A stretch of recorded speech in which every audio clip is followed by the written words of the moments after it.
Bonjour à tous, bien-aimés, bienvenue sur cette chaîne, la chaîne des ambassadeurs de Christ.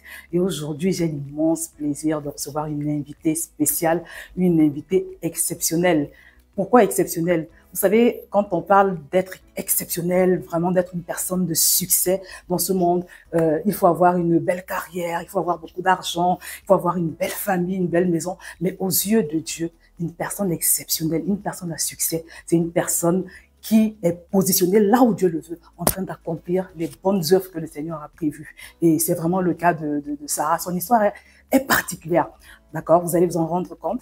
Et avant toute chose, je vais te demander, Sarah, déjà merci d'avoir accepté mon invitation.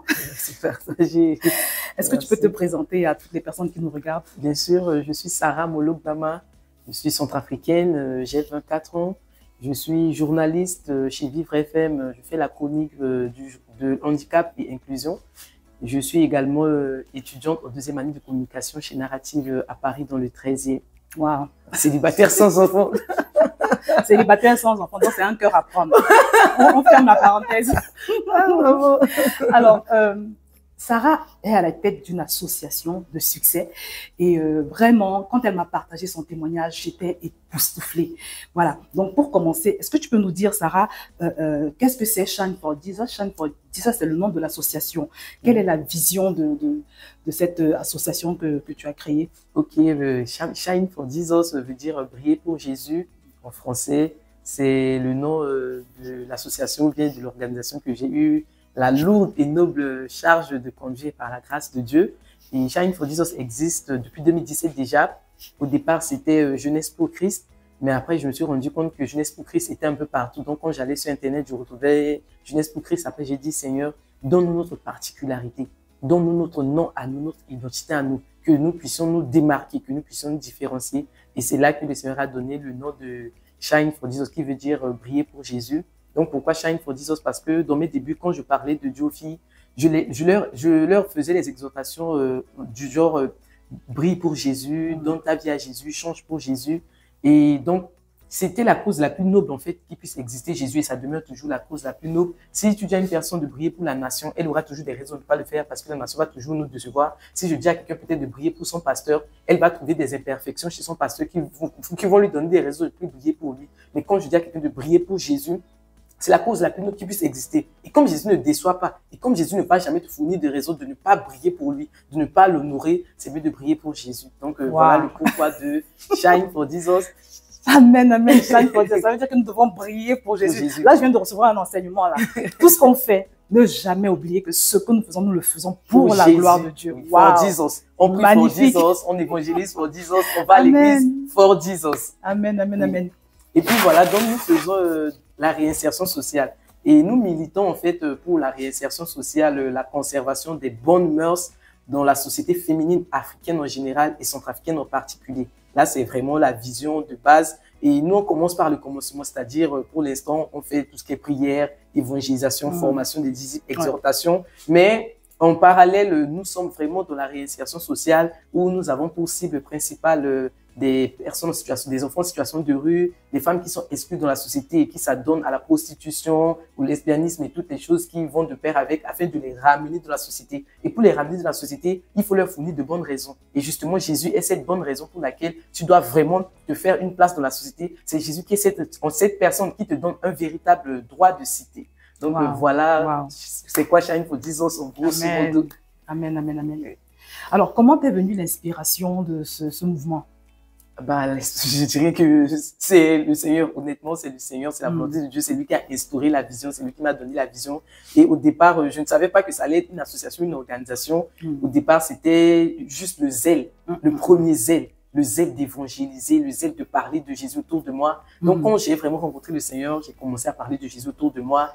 En effet, j'étais comme, j'ai reçu la grâce de la femme samaritaine parce que quand elle a rencontré Jésus, elle est partie tout de suite dans la Samarie rapporter ce qu'elle a expérimenté. Donc, quand j'ai vraiment reçu mon appel, j'ai rencontré le Seigneur, j'ai découvert son amour, je ne me suis pas tue. Donc, moi, c'était la grâce du premier zèle. J'ai commencé à parler de lui au quartier, à la maison, à l'école. J'étais en classe de 3e à l'époque. Donc, j'en parlais déjà à l'école et à force de parler de Jésus chaque jour à l'école, au temps de pause, à chaque fois qu'un professeur s'absente et qu'on a 1 heure au lieu de papader inutilement, je sors devant, je sors ma Bible, je commence à parler de Jésus. Lors des pauses, des récréations, je parlais de Dieu. C'est comme ça que Shine for Jesus est venu. Donc, c'était une habitude. À force de parler de Dieu, à force de parler de Dieu, mes camarades de classe ont commencé à s'intéresser à la chose. Alors, j'ai dit, puisque des personnes s'intéressent, Seigneur, donne-nous une ossature, donne-nous une structure afin de ne pas les perdre, mais de les ramener et d'approfondir en fait ce qui est ça. Parce que quand tu parles de Jésus, que ce soit à l'école, dans la rue, tu n'entres pas dans les détails. On prêche juste la première, on donne la première sémence, mais après, il faut donner des nourritures supplémentaires. Il faut approfondir afin de bâtir ces personnes et qu'elles puissent vraiment être ces disciples que le Seigneur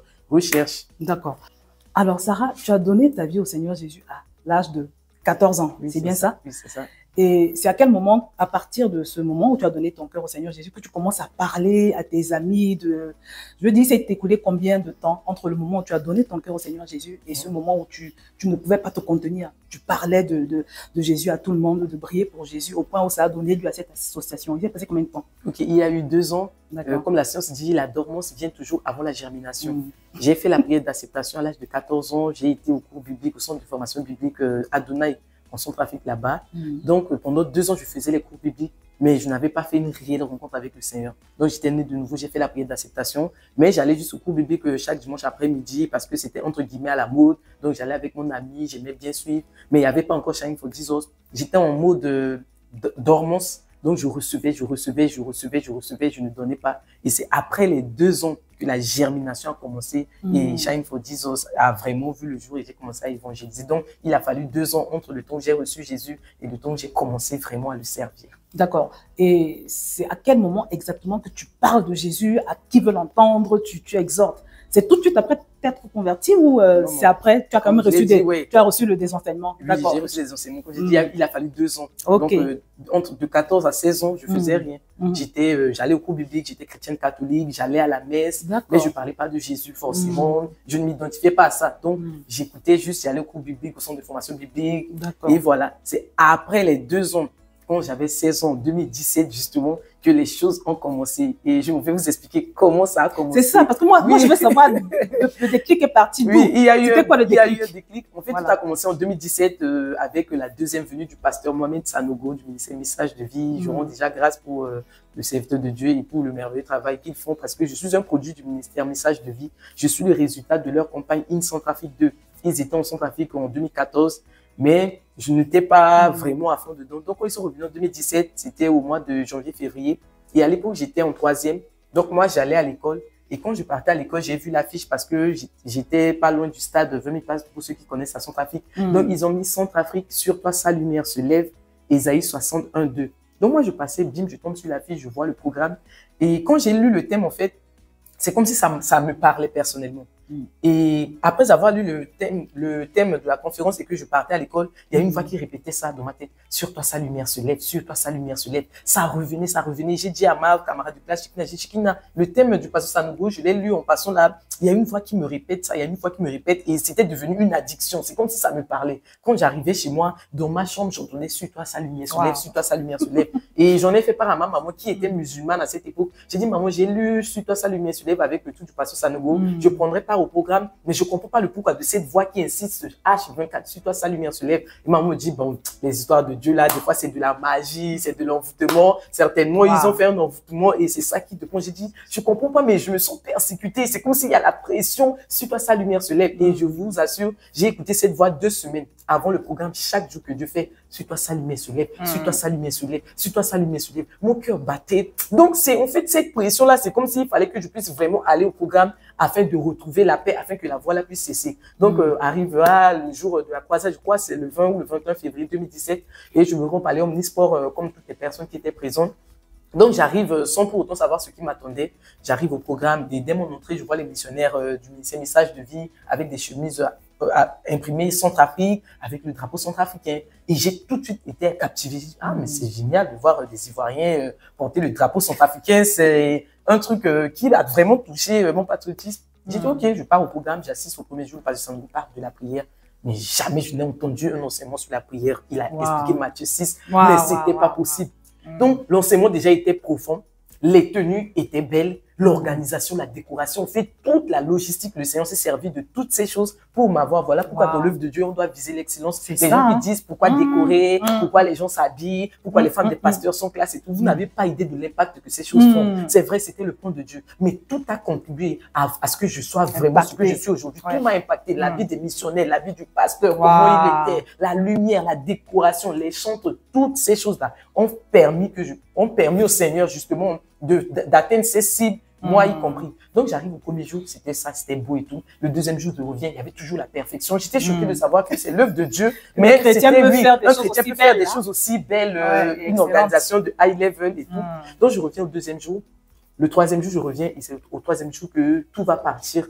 Parce que j'ai été visité puissamment par le Saint-Esprit. J'étais là-bas sur la mezzanine. N'eût été les intercesseurs, peut-être que j'allais tomber sur mon cou et tout. Et donc, j'ai été baptisé du Saint-Esprit et après, on nous a amenés dans une salle. Je ne sais pas comment je me suis retrouvé dans la salle, mais quand je me réveille, il était 21h, je vois les gens prier sur moi et tout. Et c'est là où on me dit, voilà, j'ai été visité terriblement par le Saint-Esprit, donc on nous a amenés devant le pasteur à prier pour nous. Et comme on n'avait pas encore repris connaissance, on nous a mis dans la salle, le temps pour nous de revenir sur terre.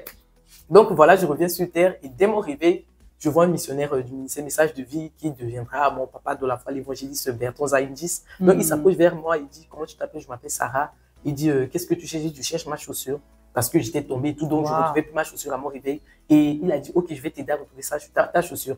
Il dépose sa Bible, il dépose son téléphone et il m'aide à chercher ma chaussure. J'ai été touché. J'étais un gros papa, un pasteur, un évangéliste. Il n'avait pas à faire ça et puis personne n'allait lui demander. Mais le fait de m'aider à chercher ma chaussure, c'est un geste d'amour. J'ai tellement été touché par ce geste et quand on a retrouvé ma chaussure, il m'a dit, est-ce que tu pourras revenir demain?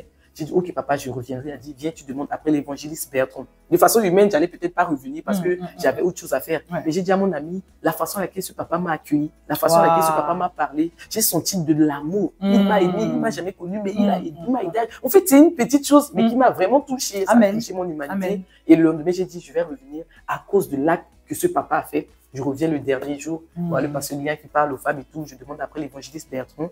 J'arrive au Montréal vers lui. C'était le jour de la délivrance. On m'a dit, remplis les fiches. C'était la cure d'âme. Je ne savais pas c'était quoi la cure d'âme à l'époque.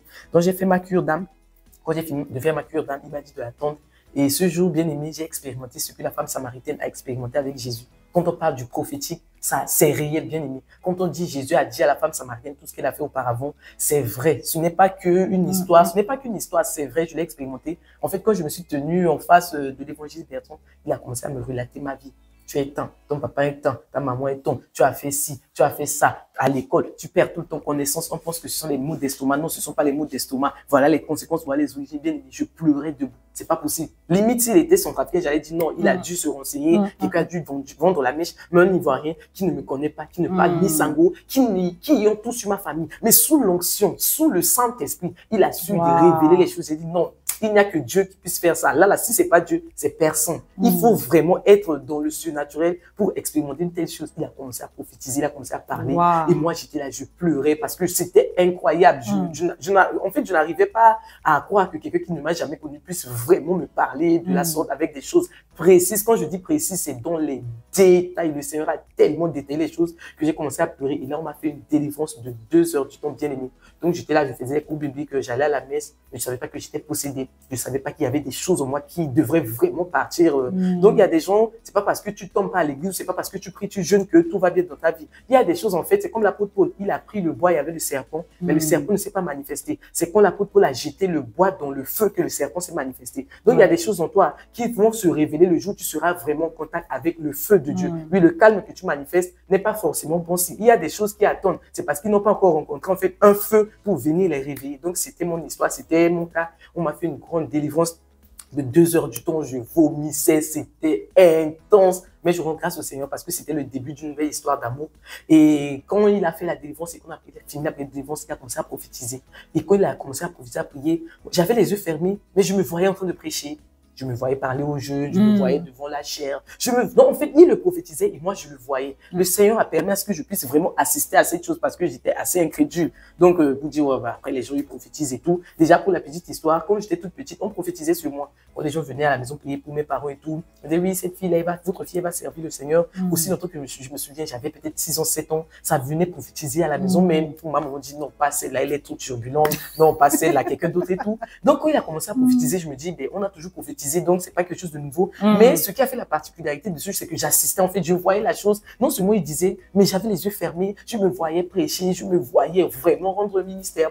Et quand on a fini ce jour, il m'a donné son numéro, il a pris contact avec moi, il a dit, je suis l'évangéliste Bertrand, ce que le Seigneur m'a révélé sur toi, c'est très sérieux et je ne veux pas perdre contact avec toi. Donc, prends mon numéro WhatsApp, même quand on va rentrer sur Abidjan, contacte-moi, on va te suivre, on va t'accompagner afin que les desseins de Dieu puissent s'accomplir dans ta vie.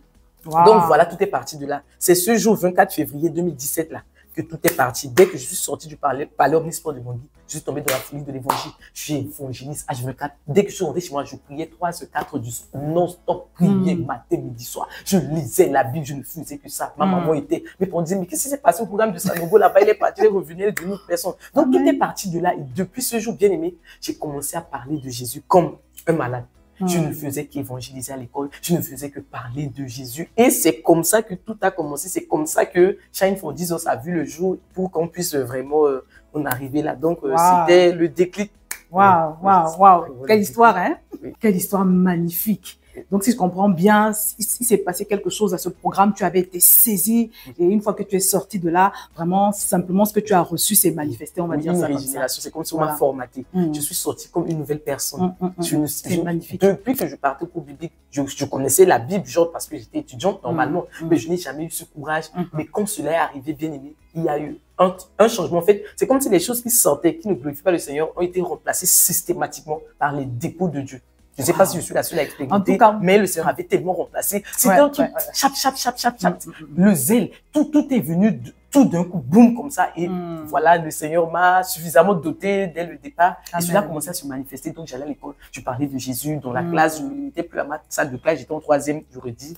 Mais j'étais là dans la cour de l'école, la FATEP, je parlais de Dieu aux gens, les gens étaient surpris, mais elle a quoi Sarah et tout? Pourquoi elle parle de Dieu au quartier? On m'appelait bergère, on m'appelait maman pasteur et tout. Mais je pouvais pas en fait m'arrêter. Tu pouvais pas t'empêcher. Je pouvais pas m'empêcher de parler. Il y avait un feu qui était le fardeau en fait. Donc oui, le minimum pour moi c'était 3 heures de prière, 7 comptes de la Bible. Il fallait que je prie 3 heures du temps. Il fallait que je lise la Bible. Je passais 8 heures de temps à lire la Bible. J'étais là, je veux te connaître. En fait, l'atmosphère était tellement particulière que je voulais vivre ça pour le restant de mes jours. Et dès que je suis sorti de là, j'ai dit, je ne veux pas appeler à l'église catholique parce que c'était ma conviction. Je ne dis pas de faire, je ne dis pas autre chose, donc, faut pas interpréter mes propos. Mais dès que je suis sortie du programme, j'ai dit ce que j'ai expérimenté. De toute façon, les gens louaient Dieu. On a adoré. De toute façon, on a prié. De toute façon, on a enseigné là. Je veux vivre ça là pour le restant de mes jours. Amen, donc, amen. Je pars là où ça se passe. C'est comme ça que je suis parti au départ. J'étais parti dans une église apostolique à côté de chez moi. J'ai juste fait un dimanche là-bas. Après, le Seigneur m'a orienté là où il me voulait. Donc, quand on a fini une on a fait 2, je parlais de Dieu à l'école. Et ma petite sœur, elle était en 6e. Il avait 7 camarades de classe qui lui disaient tout le temps, elles étaient possédées par des esprits mauvais, les copines de ma petite sœur, et qui disaient, ta sœur Sarah, on ne supporte pas sa présence. Elle a une lumière sur son visage. Quand on la voit, on n'arrive pas à la voir dans les yeux. Et à chaque fois que ma petite sœur rentre à la maison, elle dit, il y a Sarah, il y a Wendy qui dit tant, il y a tant qui dit tant, il y a une lumière sur ton visage et tout. J'ai dit, ah bon, il y a une lumière sur mon visage et qu'elle ne supporte pas. J'ai dit, mais c'est normal parce que depuis qu'on a fini une sur la fille 2, j'ai tout le temps dans la prière. Puis j'ai dit, il faut qu'on apporte la délivrance. J'avais l'audace, mais à 16 ans, mais j'étais tellement audacieuse que je me dis, c'est pas possible. Elles perdent tout le temps qu'on est à l'école, elles sont tout le temps possédées. Il faut qu'on leur apporte la délivrance. Donc j'ai dit à ma copine, on jeûne tous les mardis, jeudi, on prie pour les jeunes filles centrafricaines, on prie pour les jeunes filles africaines, on ne fait que ça. Il n'y avait pas Shine for Jesus à l'époque. Donc, chaque mardi, jeudi, on jeûne, on prie et on vient clôturer à la maison. Donc, j'en ai parlé dans ma salle de classe. J'ai dit, chaque mardi, jeudi, si vous voulez, vous venez chez moi, on prie. Donc, à 16 ans, au 3e, je ramenais mes camarades de classe. Des fois, on était 15, 16, 17. Après les cours, à 17h, on arrive chez mes parents, notre salon. On fait la prière, on finit, on chisait. C'était juste comme ça. Personne ne m'a demandé, mais je voulais parler de Jésus à ces filles et tout. Et quand on se retrouvait là, on priait, je leur imposais les mains. Elles recevaient le baptême du Saint-Esprit, elles tombaient à terre. Maman m'a dit, mais qu'est-ce qui se passe? On ne sait pas où tu as ramassé ça, mais on ne sait pas comment ça arrive. J'ai dit, moi, maman, je ne peux pas expliquer, je ne peux pas m'empêcher, mais il fallait vraiment que je communique la grâce que j'ai reçue et tout. Donc, un jour, on arrive à l'école, on prend les 7 filles possédées là, on les ramène à la maison. J'ai dit, moi, j'ai à cœur de prier pour vous. Jésus délivre. Si Jésus m'a délivré, il peut aussi vous délivrer et je n'ai pas besoin d'être pasteur pour être utilisé. Vraiment, on peut vous apporter la délivrance. Donc, on ramène les 7 filles chez nous. On a commencé à prier, mais les démons se sont manifestés à la fois. Elles étaient 7 et nous, les intercessions étaient 2. Ma copine Chikina et moi. Vous avez quel âge? On avait 16 ans. D'accord. Donc, on a commencé à prier. Le quartier était debout. Parce qu'elles criaient, elles étaient 7, on n'arrivait plus à les maintenir. Donc, notre domestique est parti appeler les gens pour dire, ah, il y a le délivrance chez nous, il y a la prière. Le quartier était venu, il y avait du monde. Les gens ne comprenaient pas, mais qu'est-ce qui te prend, Sarah? Qu'est-ce qui se passe et tout? Donc, il y avait une église à côté. Il fallait vraiment qu'on les ramène à l'église parce qu'il y avait déjà du monde dans la position de mes parents. Le quartier était debout et tout. Donc, on les emmène et On les emmène à l'église, on arrive là-bas, on rencontre le prêtre dit il n'a pas préparé la délivrance justement parce que la délivrance, ça se prépare. Et moi, j'ai dit, papa, nous, on a préparé. Parce que chaque mardi, jeudi, on jeûne, on est déjà prête. Donc, on va faire la délivrance parce que les filles étaient déjà possédées, étaient dans tout le état. Il fallait trouver une solution. On ne pouvait pas les remettre aux parents comme ça. Donc, on les dépose dans la concession de l'église et on était donc comme ça, prier. Les gens étaient venus des différents établissements, le quartier était réuni, mes soeurs, on appelait mes parents. Votre fille, elle fait quelque chose, elle fait n'importe quoi, les gens ne comprenaient pas. On a fini de prier pour elle, le Seigneur s'est glorifié parce qu'il y avait du monde. Les 7 filles ont reçu la délivrance et quand les démons sont partis, j'ai pris mon téléphone, j'ai commencé à appeler chaque parent, venez chercher votre fille à l'église Saint-Sauveur. J'ai appelé tous les parents, puis on attendait. Les parents sont venus récupérer leur fille. Après, j'ai dit, quels sont les gens qui veulent prier pour qu'on puisse rendre grâce au Seigneur pour la délivrance de ces filles? Et quand j'ai dit ça, les gens sont venus, les élèves de plusieurs lycées, tout. On a commencé à prier, on a commencé à adorer de la possession de l'église devant la foule. Quand on a fini l'adoration, c'est comme si la chose qui m'animait est partie. Dès qu'on a dit Amen, la chose est partie. Je reviens sur moi. Je dis, qu'est-ce qui se passe? Je me retourne, je vois tout le quartier, toute une foule. J'ai commencé à avoir honte. J'ai dit, mais qu'est-ce qui se passe? Je dis, tu sais pas ce que tu as fait depuis 14 heures.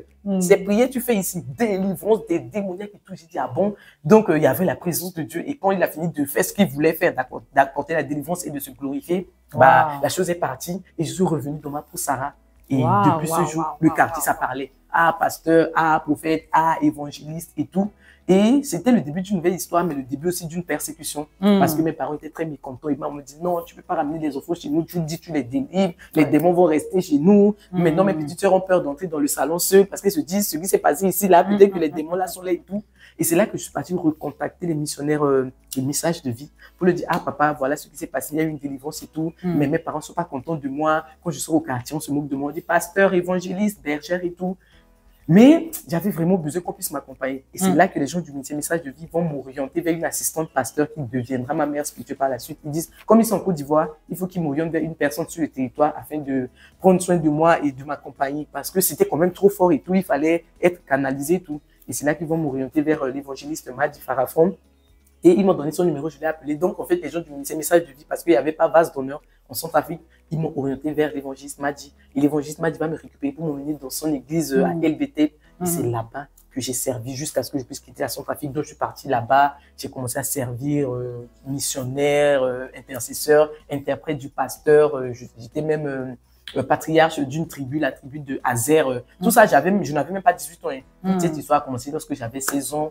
Et voilà. Donc, c'est comme ça que mon histoire avec le Seigneur a commencé. Comme les filles ont reçu la délivrance et que le Seigneur s'est glorifié, elles sont devenues les premiers disciples de Shine for Jesus. Et on a gardé la coutume de chaque mardi, jeudi, où on vient prier. J'ai rejoint l'église LBT, l'Ephrata, là-bas, en Centrafrique. Et c'est là-bas qu'ils ont commencé à me paître. Et le Seigneur m'a poursuivi avec le prophétique. Parce que j'arrive à LBT en mars, déjà, donc un mois à peu près après le programme Centrafrique. Et le premier dimanche, le pasteur arrive. Il veut prêcher, il adore. Il dit à vous de prêcher, le Seigneur me réveille une jeune fille. Je vois, tu es là, tu tiens la Bible, tu es en train de parler de Dieu. Tu parles de Dieu et je vois des fumées venir devant toi et ces fumées essayer de t'étouffer. Et je vois subitement une grande lumière venir, descendre du ciel et je vois une grande paume de main tenir ta main et te conduire. Le Seigneur me dit de dire à cette jeune fille que tu seras une évangéliste puissamment utilisée. Il n'a pas dit le nom, donc tranquille, on était à l'église, j'étais venu pour la première fois. On finit le culte. Et on dit, le nouveau venu doit être reçu par le pasteur. Donc on arrive, le pasteur dit, comment tu t'appelles? Je m'appelle Sarah. Il dit, c'est de toi que je parlais. De moi, je dis oui. Dès que je suis entré là, le Seigneur m'a révélé, il dit, cette fille-là, elle est tant. Et un autre évangéliste de l'église vient, il dit, papa, pendant qu'on était en train d'adorer, le Seigneur m'a révélé cette fille. Et il a dit la même chose que l'évangile bientôt. Il a commencé à parler de ma vie, ton papa, ta maman, ta famille, tout. J'ai dit, ah, c'est sérieux quand même. J'arrive là-bas, l'Ivoirien me relate ma vie, je rencontre le prophétique, je viens ici à LBT, là où il me conduit, je rencontre le prophétique. En fait, le Seigneur veut démontrer par A plus B que c'était son appel, qu'il avait un plan pour ma vie. Et il fallait le manifester de différentes manières pour vraiment concrétiser comme quoi le Seigneur confirme toujours sa parole. Donc j'étais toujours en larmes, étonné, je rends grâce au Seigneur et je suis resté là, puisque c'est là-bas le Seigneur m'a pointé. Je suis resté là, j'ai commencé les cours de disciples, à faire mission de base, j'ai rejoint le groupe d'intercession de l'église, j'ai rejoint l'équipe missionnaire. Toujours à 16 ans, on a commencé à aller à l'église. Et voilà, le pasteur m'a adopté vraiment avec ma maman dit, donc il m'a accompagné. Le Seigneur a vraiment suscité des personnes pour m'entourer afin que je ne puisse pas vraiment regretter ou avoir envie de perdre de zèle et tout. Donc, j'étais assez bien entouré par la grâce de Dieu pour demeurer dans le feu, dans la chaleur. Donc, on allait à l'église 2 fois par semaine, veiller de prier, intercession. J'étais très ponctuel. Enseignement les mercredis, dimanche, culte. À 16 ans, j'étais là, je ne manquais pas des programmes. Même des fois, quand je n'avais pas d'argent de transport, je faisais 2 heures à pied. de chez mes parents à l'église 2 heures à 16 ans sous le soleil parce que j'avais une soif assez immense pour ne pas manquer un programme à l'église. Donc, en fait, le Seigneur m'a doté de la ponctualité, du zèle, de la soif. C'était un aliment complet, en fait. J'avais reçu un aliment complet et cela se manifestait dans plusieurs domaines dès que j'ai commencé à partir. Et cela n'a pas tardé. Le Seigneur a dit à mon pasteur, il a commencé à m'utiliser. J'ai commencé à servir. Donc, je prêchais lors des veillées. Je prêchais même au culte de mercredi. J'étais la plus petite à 16 ans. Et tu prêchais à qui? Au peuple de Dieu, à l'église, à l'assemblée. Je prêchais à l'assemblée et je continue aussi mes cours bibliques en parallèle. J'ai fini, donc je faisais du bénévolat avec les clubs de bonnes nouvelles. J'allais aussi enseigner chez les premières années. Mais c'était quoi? C'était le quotidien. J'étais là à l'église. On allait même en mission d'évangélisation dans les provinces. Donc on allait 2 semaines déjà. Je rends grâce pour mes parents parce qu'ils ont aussi coopéré. J'avais 16 ans, j'étais mineur, 16-17 ans, mais ils m'ont laissé partir. Dieu a incliné leur cœur. Vraiment, Dieu a incliné leur cœur en ma faveur. Je partais dans des zones où il n'y avait pas de réseau. Donc, 2 semaines, ils n'avaient pas de mes nouvelles. Les gens se disaient, mais pourquoi vous laissez votre fille, les histoires de pasteur, les histoires de Dieu? Là, on dit, non, non, on a rencontré sa mère spirituelle. C'est une femme bien responsable. On sait qui elle est, donc c'est une personne de bonne moralité. On lui a confié ma fille et cela m'a permis de répondre à mon appel. Donc, 2 semaines, on était là dans les villages, on dormait dans les salles de classe, mais on parlait de Jésus et tout, et on était à fond des nuits de prière. Avec l'église. Et puis avec l'église. Mais j'étais dans le groupe des missionnaires. Donc, j'étais la vieille. Parce qu'il y avait même des missionnaires de 12 ans, il y avait des missionnaires de 8 ans, il faut le savoir. Non, mais la Bible dit que dans les derniers jours, je vais me retrouver le verset, parce que c'est très important de comprendre. Moi, c'est pour ça que je l'ai fait venir ici, hein. Parce qu'elle a commencé très tôt. Quand elle m'a dit l'âge auquel elle a commencé, j'étais choquée. Mais après, je me suis rappelé ce verset. Vous voyez, c'est voilà, qui nous dit que dans les derniers jours, je répandrai de mon esprit sur toute chair. Vos fils et vos filles prophétiseront, vos jeunes gens auront des visions et vos vieillards auront des songes. Oui, sur mes serviteurs et sur mes servantes, dans ces jours-là, je répandrai de mon esprit, ils prophétiseront. D'accord, c'est dans Actes chapitre 2 au verset 17, d'après ce que je vois là. Donc, c'est ça simplement. Et c'est pour ça aussi, ce que ça m'inspire aussi, c'est de me dire que dans la vie, il faut pas simplement faire la prière du salut. Il faut aspirer à une rencontre. Parce que c'est la rencontre qui fait la différence. C'est la rencontre qui fait que Dieu te remplit. Et puis, en fait, ce n'est plus toi. Tu franchis la dimension de ce n'est plus moi qui fais, ce n'est plus moi qui agis, mais c'est Christ par moi. Et à partir de ce moment-là, tu te surprends en train de faire des grandes choses par la puissance de l'Esprit qui agit en toi. Je répète, faut pas simplement faire la prière du salut. Voilà, on a lancé l'appel dans une église un jour, tu as fait ta prière du salut. Bon, on sait même pas si c'était sincère ou pas. Bon, peu importe. Mais recherche la rencontre. Parce que c'est la rencontre qui fait la différence. Donc vraiment, c'est extraordinaire. Alors, quelles sont les activités au jour où nous sommes de ton association? Shine for Jesus. Bah, comme on dit, on a commencé par l'évangélisation, parler de Jésus, la formation des disciples. Donc, 3e, seconde, première terminale, j'ai toujours fait ça. Donc, toutes les classes là, ce sont les disciples du Seigneur. J'ai fait la prière d'acceptation à toutes les filles de ces classes là. J'ai parlé de Jésus à chaque fois. Et quand je suis arrivé en première terminale, j'étais la présidente du club de lecture et la présidente de tout ce qui est activité culturelle du lycée. Donc, j'ai utilisé cette position pour inclure l'évangile. Donc, quand on faisait des activités culturelles à l'église, à l'école, je voyais le proviseur pour dire, il faut qu'on puisse avoir un temps de conférence où on parle de Dieu. Donc, je sortais, je mettais ma Bible. Ne vous conformez pas au siècle présent. Romains 12:2. Donc, l'église, c'était le... Parce qu'en fait, on vit à l'église. Là où Dieu te plante, c'est là tu dois faire des disciples. Moi, j'allais à l'école tous les jours. J'étais à l'école lundi à vendredi. Donc, je passais mes journées à l'école. Je passais carrément ma vie à l'école. Donc, c'est là-bas que je dois prêcher Jésus. Et moi, je n'évangélisais qu'à l'école. Je ne parlais plus de Jésus à l'école parce que j'étais là-bas toute la semaine. Et Shine for Jesus a commencé à l'école, sur les bancs de l'école. Les premiers disciples étaient mes camarades de classe. Actuellement, la plupart des gens qui sont là, les vrais disciples là, sont celles avec qui j'ai fréquenté de la 3e en terminale. Donc, je parlais de Jésus à l'école. Qu'est-ce que tu leur disais? Bah, je leur disais, donnez-vous vie à Jésus déjà. Tout simplement. Parce que Jésus, c'est la vie, c'est la base. Donne ta vie à Jésus, car Dieu a tout aimé le monde qu'il a envoyé son Fils unique afin que quiconque croit en lui ne périsse pas, mais qu'il ait la vie éternelle. Des fois, tu n'as pas besoin de maîtriser 10 versets dans la tête. Jean 3,16 là, c'est la plus bonne des bonnes nouvelles. Dieu a aimé le monde qu'il a envoyé Jésus. Donc, juste ça là, tu annonces. Maintenant, quand la personne découvre l'amour, elle reçoit Jésus, je lui donne le after. Parce qu'il n'y a pas que ça. Tu donnes Jean 3,16, tu donnes Jean 1,12, mais à tous ceux qui l'ont reçu, à ceux qui croient en son nom, il a donné le pouvoir de devenir enfant de Dieu. Maintenant, dès que la personne devient enfant de Dieu, tu l'orientes, il y a le baptême. Parce que si tu n'es pas doué d'esprit, tu ne pourras pas voir le royaume de Dieu. C'est ce que Jésus a dit à Nicodème dans Jean 3. Maintenant, dès que tu lui parles de ça, c'est un processus pas à pas. Maintenant, tu lui dis, mais il faut aussi prier. Après être donné de le voir après le baptême, il faut prier, il faut avoir une vie de prière. Parce que Jésus priait. Après la prière, maintenant, il y a le renoncement à soi. Tu dois renoncer à tout ce que tu faisais avant parce que tu as changé de position spirituelle. Voilà, il y a le Saint-Esprit, c'est lui qui peut rendre tout cela possible parce que sans lui, tu vas repartir à ce que tu as vomi après 1-2 semaines. Voilà le Saint-Esprit. Après le Saint-Esprit, voilà, il y a la notion du sacrifice. Il faut partir à l'église. Il faut servir Dieu. Donc, c'était tout un processus. Donc, dès que la personne vient, je donne le béaba. C'est magnifique parce qu'à cet âge-là, les cœurs sont réceptifs. C'est pour ça que nous devons nous battre et prier de toutes nos forces. Pour que nos jeunes enfants, nos adolescents, adolescents-là soient remplis du même esprit conquérant, qu'ils connaissent Dieu. Parce que je vous assure que de la même manière que elle évangélisait quand elle était adolescente, de la même manière que nos enfants se font évangéliser à l'école, ils se font évangéliser par les agents du diable, agents inconscients. Donc, qui leur transmettent des mauvaises valeurs.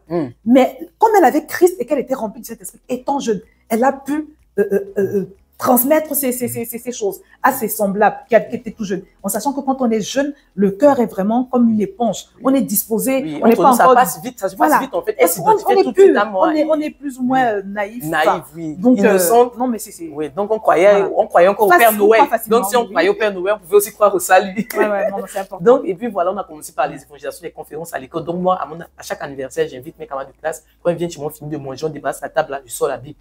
Évangile. Donc, en fait, toutes les occasions étaient bonnes. Comme pour l'a dit à Timothée, profite de chaque occasion favorable ou non pour prêcher la bonne nouvelle. C'était ça. Et quand je suis parti de Centrafrique, après mon bac, il fallait garder les disciples. C'est comme ça qu'on a virtualisé Shine for Jesus. Donc, Shine for Jesus n'a pas été virtuel. On faisait du concret à l'école et chez mes parents. Ma chambre, là, c'était la salle de formation. Les élèves venaient, mes camarades de classe venaient, je faisais les cours publics, je faisais la formation des disciples chez moi, chez mes parents. On organisait des petites rencontres chez mes parents avec 15-10 personnes. On faisait du bissap, des cacahuètes. Ma maman nous offrait à manger quand on faisait les jeunes jours en classe pour mes parents qui m'ont vraiment aidé. Parce qu'à chaque fois qu'on jeûnait, maman, elle mettait son argent, faisait à manger. Donc, mes camarades de classe venaient, on clôturait le jeûne, on mangeait et tout. Donc, c'était une petite organisation. Et quand je devais partir en Éthiopie, il fallait garder ses disciples. C'est là que j'ai dit, OK, les réseaux sociaux sont des outils. C'est comme le couteau. Le couteau dans la main d'un meurtrier, il tue. Le couteau dans la main d'un cuisinier est très utile.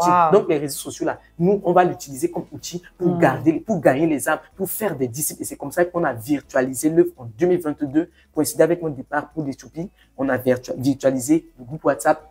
On a ramené les disciples, mes camarades de classe pour dire, c'est pas encore fini, parce qu'on a eu le bac, je suis parti, beaucoup de personnes sont parties. Mais si on les laisse partir, le dépôt va, le feu va s'éteindre. Donc, il faut les garder, parce qu'en gros, il faut faire le suivi. Jésus a dit, Simon, fils de Jonas, si tu m'aimes, prends soin de mes brebis. Puisque j'aime le Seigneur, je dois prendre soin des brebis. On ne peut pas faire un disciple du jour au lendemain, ça ne se passe pas. Dieu fait pas un abracadabra. C'est un processus. Et pour ce processus, il faut vraiment s'investir. Il faut aller pas à pas. Du coup, j'ai dit, bon, comme tout le monde a WhatsApp, tout le monde est sur les réseaux sociaux, on crée un WhatsApp, on met tout le monde dedans. Chaque lundi, vendredi, on prie. Sentinelle à la brèche, Ézéchiel 22-30, on prie pour la nation, on prie pour nos familles. Chaque lundi, vendredi, on prie, chaque mercredi, enseignement. Et on a commencé à faire ça. Et puis ça coïncide. Oui, en ligne. Donc chaque lundi soir, là, je suis là et se connecte, on prie. Vendredi, on prie. Les mercredis, on fait les enseignements. C'est quoi la nouvelle naissance dont ta vie à Jésus? Et les filles ont commencé à envoyer le lien à leurs camarades de classe. Donc de bouche à oreille, les gens sont venus, les ont envoyé les gens. Et voilà, tout est parti de là. Et les gens ont commencé à donner le sature. Faites ci, faites ça. À chaque fois, je vais en retraite, Seigneur, on fait comment? Ramène ci, ramène ça. Maintenant, on a les veillées de prière tous les derniers vendredis de fin du mois. Maintenant, on a une branche caritative d'Erisco qui veut dire il y a de l'espoir. Parce que nous, on veut donner de l'espoir et on œuvre aussi dans le social. Donc, on fait du bien aux enfants orphelins et on a commencé officiellement en 2024.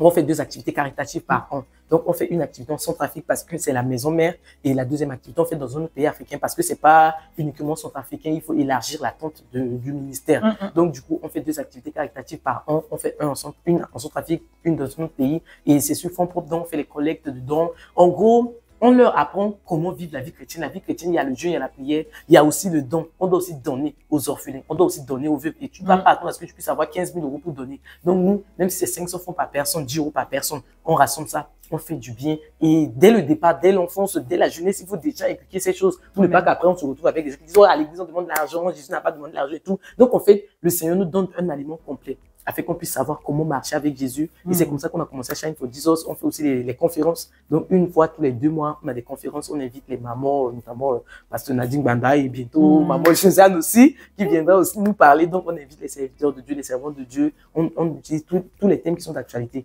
Donc, nous, on parle de tout, que ce soit sexualité, les études, l'entrepreneuriat, le ministère, la famille et tout. En Afrique, les gens pensent que c'est le christianisme qui est venu appauvrir le continent. Bon, comme nous, on n'est pas des religieux et qu'on est dans la relation, on va montrer au monde, puisque la création attend notre révélation, on va servir à la création ce qu'elle attend. On va montrer qu'en fait, avoir Jésus est un plus et c'est parce qu'on a cru en Christ, en fait, qu'on va apporter des pierres solides à l'édifice de nos nations. Donc voilà pourquoi nous, on fait vraiment dans la réinsertion sociale, on fait aussi dans le caritatif pour que les gens puissent savoir dans nos nations qu'il n'y a pas que Jean 3, 16, prier feu. On aide aussi les orphelins. On vient aussi, on aide aux veuves. Donc nous aussi, on apporte une contribution parce que les gens que vous, la société les met de côté, les enfants en situation de rue, les prostituées là, on ne calcule pas là. Nous, on veut les ramener dans la société pour dire qu'eux aussi, ce sont les citoyens. Eux aussi, ils ont une place et justement, on leur présente Jésus pour que Jésus puisse les laver, Jésus puisse les délivrer et qu'elles reprennent leur place dans la société. Donc voilà, grosso modo, ce qu'on fait activité à Shine for Jesus et aujourd'hui, on a un staff. Au départ, j'étais seul. Après, il y avait du monde, il y avait 132 personnes dans le groupe. Donc, ça pesait sur moi. Il fallait écrire à toutes ces personnes en inbox. Et c'est là le Seigneur m'a parlé des conseils de G3 Moïse pour dire, choisis des hommes qui vont juger le peuple. Comme ça, tu vas avoir du temps pour prier. Donc, j'ai prié et on a fait 30 jours de jeûne. Le premier 30 jours de jeûne aux prières personnelles que j'ai fait, c'était en 2022. Donc, le mois de juin. C'est le mois où je l'ai donné au Seigneur. Je suis parti des réseaux sociaux bien aimés. J'ai dit à mes parents, je vais chercher le Seigneur pour 30 jours. Je ne serai pas en ligne. Il n'y a pas de danger. Parce que mon père devait partir en Centrafrique et j'allais rester seul à Addis Abeba. J'ai dit à mes parents, il n'y a pas de danger. Le jour où il y a un danger, je vais vous appeler. Ne vous inquiétez pas, je suis en jeûne. J'ai désactivé tous les réseaux sociaux. J'étais injoignable 30 jours. J'ai prié chaque jour, matin, midi, soir. Seigneur, je suis une fille. Seigneur, comment on va faire? Seigneur, Seigneur, comme le pasteur, il parlait de sacrifice et tout. Le Seigneur m'a accordé vraiment la grâce de l'aimer. Et donc, je n'hésite pas à sacrifier les réseaux sociaux, même mes parents que je chéris énormément pour le chercher. Donc, 30 jours, du 1er 30 juin 2022, j'étais dans la présence de Dieu. Et c'est quand je suis sorti du jeûne de 30 jours que j'ai virtualisé le parce qu'on ne pouvait pas se lever comme ça, créer un groupe WhatsApp. Les gens pensent que non, c'est un groupe WhatsApp. Non, non, c'est un ministère. Ce sont les âmes. On va en guerre et il faut vraiment être armé dans la présence de Dieu. Donc, quand je suis sorti le 30 juin 2022, le 1er juillet 2022, je crée le groupe WhatsApp. Je mets toutes les filles et depuis 2022 jusqu'à l'instant, je vous parle, c'est la 3e année où c'est devenu une coutume à Shine for Jesus. Parce que c'est l'orientation que j'ai reçue de la part du Seigneur. De la 2e année, j'en ai parlé au staff et ils ont accepté de me suivre. Donc, chaque mois de juin, c'est le mois où on jeûne 30 jours. H24, on prie le matin, midi, soir. C'est le 6e mois de l'année, c'est stratégique. On a fini 6 mois. Donc, on vient rendre grâce pour les 6 premiers mois et on va demander les orientations pour les 6 derniers mois et on le fait avec tous les filles de Shine for Jesus. Maintenant, j'ai un staff de 6 personnes et on a réparti par cellule. Parce que de base, on utilisait le fuseau horaire de Bangui. Donc, le décalage horaire jouait en notre défaveur. Il y avait des sœurs en Chine, en Russie, aux États-Unis. Moi, à Addis Abeba, j'avais 2 heures de plus que Bangui. Donc, ça pénalisait. Donc, pour que tout le monde puisse vraiment bénéficier de la grâce, on a réparti par cellule. Cellule de l'Afrique du Nord, Tunisie et Maroc, cellule du Sénégal, cellule de la Côte d'Ivoire, cellule du Cameroun, cellule de la France et cellule de la maison mère en Centrafrique. Et chaque cellule a son responsable. Donc, les membres du staff que j'ai eu à former par la grâce de Dieu, qui étaient déjà membres. En 2022, ils étaient aussi membres. Mais après, ils sont devenus membres du staff. Donc, ce sont elles qui gèrent en fait, ces cellules, elles me font les comptes rendus. Ça me permet d'avoir du temps, ça me permet de voir clair dedans, de chercher le Seigneur afin de recevoir de nouvelles orientations. Et chaque cellule a son jour de rendez-vous. Comme ça, elle choisit elle-même les heures et tout le monde va être connecté, tout le monde prie. On fait aussi la méditation biblique sur 1 an.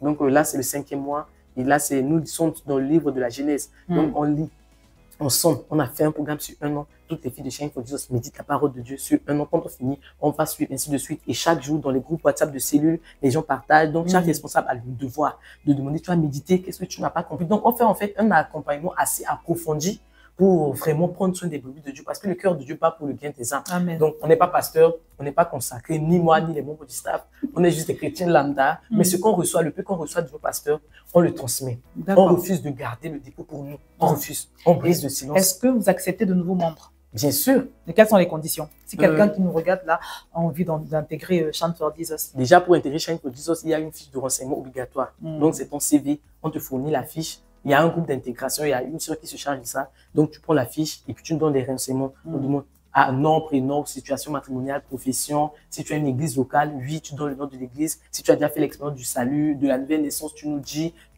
quels sont tes plus grands défis ou bien c'est quoi ton challenge sur la vie chrétienne. Et si tu as une suggestion pour Shine for Jesus, tu remplis. Comme ça, dès que la fiche arrive à moi, je sais déjà que voilà, elle n'a pas d'église. Donc, on sait déjà quoi te dire. Elle n'a pas encore fait la prière du salut. On doit te donner d'abord Jésus, c'est la base. Elle n'est pas encore baptisée par immersion. On lui recommande. Elle n'a pas d'église locale. On demande, tu es dans quel pays? Tu es quoi? Dans quelle zone? Ok.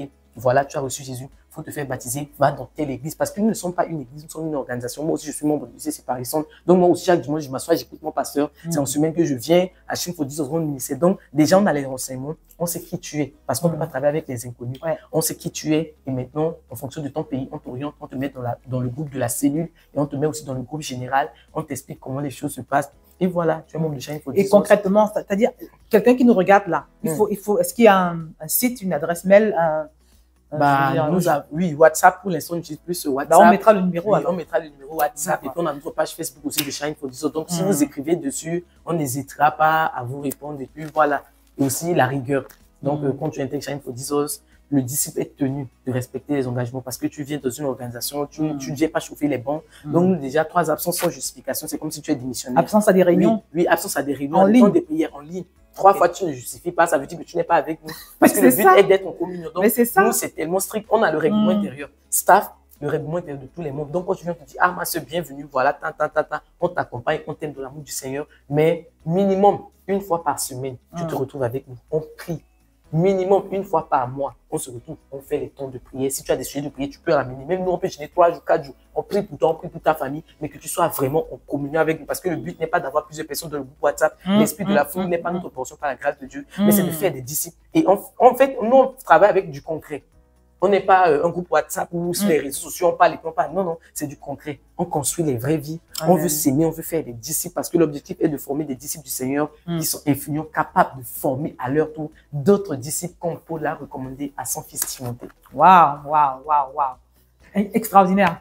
Et à côté de ça, elles ont des activités récréatives aussi. Hein. Elle m'a dit, par exemple, que là, elle prépare un voyage. Oui, on fait aussi des activités récréatives. En Grèce, c'est ça? En Grèce. Elles vont partir. Parce qu'on est des jeunes. En fait, on peut s'amuser sans péché. C'est ça, on dit ici. On peut vivre sans péché. En fait, la vraie vie commence le jour où tu reçois Jésus. Donc, l'évangile colonial où tu viens à Jésus, là, tout est péché, tu n'as plus envie d'aller. Ça, là, pardon, c'est ça que les gens, en fait, les gens ont peur de donner leur vie à Jésus. Ils pensent que quand tu donnes ta vie à Jésus, là, c'est une prison, tu arrêtes de vivre. Oh, que c'est là même, là, tu vis, now.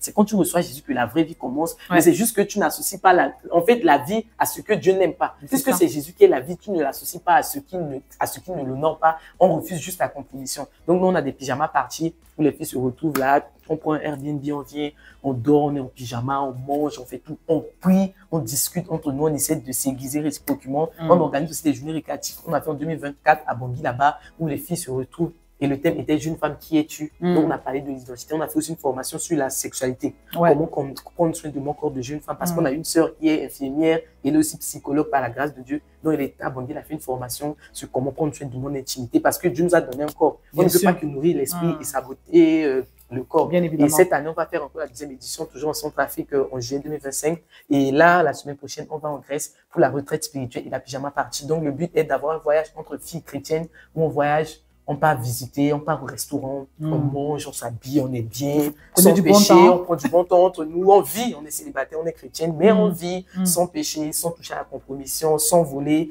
Donc, en fait, la vie, la vraie vie, et puis voilà, on a le temps de prier. On échange entre nous s'il y a des défis, des challenges. Ah, toi, comment tu fais pour garder la flamme? Comment toi, tu fais pour méditer et tout? Donc, on fait 3 jours ensemble et puis après, on revient tranquillement en France. Et on continue nos activités. Donc, on ne tombe pas dans la routine par la grâce de Dieu parce que à chaque fois, les gens même qui sont au ciel, là, ils voient de nouvelles facettes de Dieu chaque jour, chaque instant. Donc, à chaque fois, là, on est toujours là. Quelqu'un va me dire, mais on vous prie chaque lundi, chaque vendredi, c'est une routine. Non, non, en fait, chaque séance a sa particularité. À chaque fois, on dit, Seigneur, montre-nous une nouvelle facette de toi. On veut toi, comme le pasteur, il dit, on demande Dieu à Dieu. On demande à Dieu, Dieu. Donc, chaque jour, on demande Dieu à Dieu. Chaque jour, c'est une nouvelle facette de sa gloire. Et on est en train d'aller là où il nous attend. Amen. Et Philippiens 1:6 est notre portion. Celui qui a commencé l'œuvre la rendra parfaite. Et on a aussi une référence de base qui est Acte 13:47 qui a dit ainsi par le Seigneur, je vous ai établi afin que vous soyez lumière des nations. C'est la référence de Shine for Jesus. Dieu nous a établi. La lumière, c'est la lumière qui brille. Qui dit shine, dit lumière. Et comme Dieu nous a établi afin que nous puissions être la lumière des nations, on va briller pour Jésus et on va briller pour nos nations.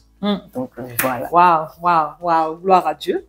Écoutez, l'émission tend vers sa fin. C'est une histoire incroyable. Hein. En tout cas, moi, je trouve très inspirant tout ce qu'elle partage avec nous aujourd'hui. Et j'ai une dernière question. Quel message donnerais-tu, Sarah, à une jeune fille qui te regarde et qui se dit, mon Dieu, j'aimerais moi aussi entrer dans mon appel et être aussi puissamment utilisée par le Seigneur. Je ne sais même pas par où commencer. Je me sens incapable. Qu'est-ce que tu lui donnerais comme conseil? Ah bah, moi, je dirais à une jeune fille que c'est la meilleure portion. Comme Marie, choisis cette bonne part qui ne te sera jamais ôtée. Je ne regrette pas. Je l'ai connu à 14 ans. Je dis 14 ans, parce que j'avais vraiment 14 ans, innocent, totalement innocent, tu n'as pas idée. Et jusqu'alors, je ne regrette pas. Donc, je dirais, identifier en fait ton couloir de destinée. Prends le temps, tout commence par l'intimité. Parce que même Shine for Jesus est né d'une intimité. Un pasteur n'est pas venu me dire comment Shine for Jesus. On m'a dit ce que le Seigneur avait dit par rapport à moi, mais c'est quand je partais le chercher, c'est quand je priais il a dit, j'avais des cahiers. De jeunes filles, ça, j'écrivais. Et quand je sortais de l'intimité, je véhiculais le message. Et moi, je savais pas si on m'avait dit en 2017 que ça allait être une organisation, j'allais pas croire parce que c'était pas physique. Mais c'est en faisant, en fait, ce que le Seigneur m'a dit de faire qu'il a donné une forme à ce qu'il voulait faire. Donc, j'aimerais dire à une jeune fille de ne pas te sous-estimer, ne te vois pas comme le monde te voit, ne te vois pas comme toi-même tu te vois en fonction de tes réalités, vois-toi comme Dieu te voit, vois-toi selon les regards de Dieu. cherche Dieu. Amen. Cherche Amen. Dieu. Dans un mot-clé, l'intimité. L'intimité, Et je suis oui. totalement d'accord Oui. avec elle. Parce que Il n'y a pas une autre formule. il y a une oui. belle citation que j'ai partagée justement dans notre webinaire à ICC Paris Centre récemment, qui disait que le ministère, c'est le débordement de Dieu qui coule au travers de nous. En Amen. fait, quand tu le rencontres, et quand c'est un peu comme avec la femme samaritaine, quand elle a croisé Jésus, elle a été impactée sans faire exprès, elle s'est retrouvée à évangéliser dans tout son village. En fait, c'est une rencontre tellement forte et impactante et qui te fait tellement de bien que tu peux pas le garder pour toi. Donc, c'est effectivement l'intimité avec Dieu. Tout commence par là. Parce que ce que tu vas donner aux autres après sera vraiment C'est là-bas que tu vas identifier ton couloir de destinée. Voilà, Il te dira et toutes si les t'appelles autres à choses. évangéliser, si t'appelles à faire des disciples. Mais ce Tout qui est à sûr, fait. il y a un appel qui est universel. L'évangélisation ou aller faire de toutes les disciples là concerne tout le monde. Comme je disais tantôt, je ne suis pas pasteur, je n'ai pas été consacré de façon humaine. Mais rien, en fait, cela ne m'empêche pas de faire des disciples, cela ne Tout à m'empêche fait. pas d'avoir ma tribune sur les réseaux sociaux, cela ne m'empêche pas de parler de Jésus. Donc, quand tu vas entrer dans l'intimité, il va te montrer la spécificité de ton appel. Quand Dieu a appelé celui a dit, je lui dirai tout ce qu'il va souffrir pour mon nom, je lui dirai. Quand Dieu t'appelle, non, il te dit ce qu'il attend de toi. Donc, va dans l'intimité. Tu es jeune fille, tu m'entends, tu vois cette vidéo, cherche Dieu. Amen. Cherche Dieu dans Il se laisse l'intimité, chercher, il se par laisse ceux qui le trouver. cherchent, oui, par ceux qui le cherchent véritablement ou par ceux qui le cherchent de tout leur cœur. Donc cherche Dieu, Wow. cherche juste Dieu et tu verras. Wow. En tout cas, merci Sarah. Merci Maman. Vraiment d'avoir partagé toutes ces riches expériences. Je suis sûre que vous êtes très bénis, vous tous et vous toutes qui nous regardez. Un plaisir Et partagé. avant de nous séparer, je voudrais simplement vous informer qu'il y a une nouvelle formation qui arrive, justement, qui va vous aider à pouvoir entrer dans votre couloir de destinée, à pouvoir accomplir le rêve de Dieu pour votre vie, qui va s'intituler Sur les pas de ma destinée. C'est une formation qui va être totalement offerte, d'accord? Je vais vous mettre tous les liens en bas de cette vidéo et je vous encourage vraiment à la faire parce que c'est quelque chose c'est une révélation que le Seigneur m'a donnée, vraiment. Le Seigneur va faire de grandes choses dans les vies des personnes qui vont y participer. Amen. Donc, merci encore, Sarah, Merci, d'avoir Maman. accepté. Merci à Et vous merci d'avoir également invité. d'être resté jusqu'au bout. Le Seigneur vous bénisse. À très Amen. bientôt sur Très bientôt. cette émission. Merci.